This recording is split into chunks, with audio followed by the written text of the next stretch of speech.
Assalamualaikum. Halo, selamat siang semuanya, rekan-rekan. Jumpa kembali dengan channel Klik Note yang akan memberikan info kepada rekan-rekan semuanya tentang persoalan-persoalan yang menyangkut di bidang pertanahan. Bagaimana kabar rekan semuanya? Sehat selalu semuanya ya. Sehat-sehat semuanya. Di masa yang pandemi ini kita tetap harus jaga protokol kesehatan dimanapun Anda berada. Halo rekan-rekan semuanya. Kali ini kita akan bahas tentang peraturan mengenai tanah absente atau yang dikenal dengan larangan penguasaan tanah sawah di luar kecamatan atau di luar wilayah di mana tanah tersebut berada, yaitu sering disebut dengan istilah absente. Nah, rekan-rekan semuanya yang belum tahu apa itu tanah absente mungkin terdengar asing untuk yang belum pernah tahu ya. Jadi tanah absente itu adalah diatur di dalam pasal 3D Peraturan Pemerintah nomor 41 tahun 64 dengan tentang perubahan dan tambahan peraturan pemerintah nomor 224 tahun 1961 tentang pelaksanaan pembagian tanah dan pemberian ganti kerugian.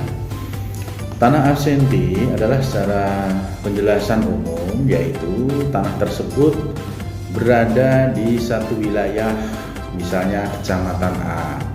Nah, kemudian si pemilik itu berada di kecamatan D yang letaknya jauh dari tempat objek tersebut berada atau berbeda jarak jauh dengan tanah tersebut. Nah, untuk penguasaan tanah sawah itu memang disarankan itu harus orang atau subjek yang berada di dekat dengan lokasi tanah sawah tersebut berada. Dalam hal ini, penguasaan tanah tersebut dimaksudkan agar supaya tanah tersebut tidak menjadi tanah yang terlantar dan menjadi tanah yang produktif untuk tanah pertanian. Kemudian juga untuk menghindari adanya penguasaan tanah maksimal oleh seorang atau seseorang yang melebihi batas ketentuan seperti dalam undang-undang.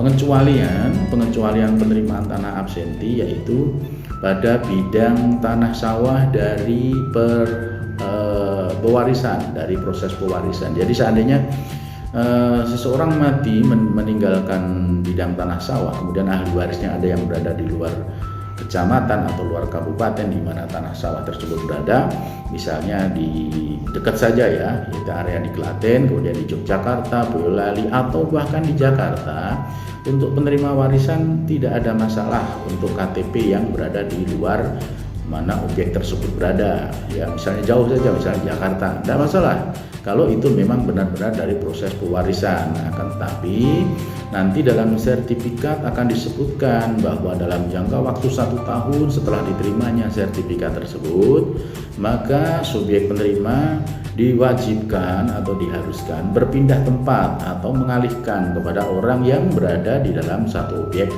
tanah sawah tersebut. Nah, seperti itu. Jadi perlu diketahui supaya masyarakat tidak bingung. Kenapa saya tidak boleh memiliki tanah sawah yang berada di luar kecamatan di mana saya berada, padahal satu wilayah kabupaten? Memang aturannya seperti itu. Banyak masyarakat yang datang ke PPAT kemudian menanyakan, Pak, saya hendak untuk membeli tanah sawah berada di ini, kenapa tidak bisa, Pak? Nah, kemudian masyarakat kan menjadi bingung, sehingga dengan sedikit penjelasan dari channel ini supaya masyarakat lebih paham dan bisa terbantu pengetahuannya supaya menjadi tahu aturan-aturan hukum tentang peralihan sawah. Nah, kemudian untuk sawah itu adalah merupakan lahan pertanian produktif.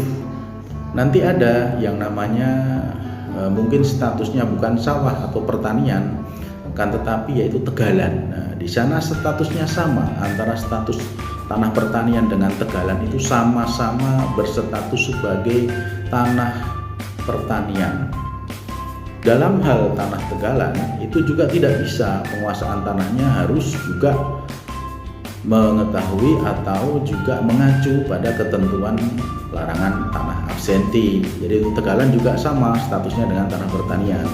Walaupun wujudnya tegalan itu tidak untuk pertanian produktif, akan tetapi secara administrasi pensertifikatan atau secara hukum pertanahan statusnya adalah tetap merupakan tanah pertanian, sehingga untuk peralihannya juga mengacu kepada larangan tanah absenti tersebut.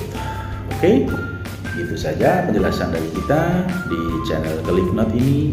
Silahkan like, silahkan subscribe jika Anda suka, dan untuk itu bunyikan loncengnya untuk pemberitahuan kita untuk informasi berikutnya.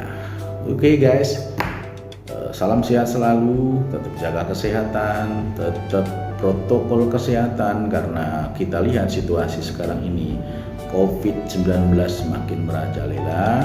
Kita berdoa supaya semuanya segera selesai dan negara kita menjadi aman. Demikian ya sobat selalu semuanya, rekan-rekan dan masyarakat, supaya penjelasan dari kita ini agar sedikit banyak bisa membantu kepada Anda dalam wawasan mengenai objek tanah pertanian. Oke guys, sampai jumpa lagi di info berikutnya. Kali ini info yang kita berikan adalah info PPAT atau berkaitan dengan peralihan tanah. Info berikutnya akan kita kasih tahu kepada rekan-rekan semuanya lagi di kesempatan yang lain.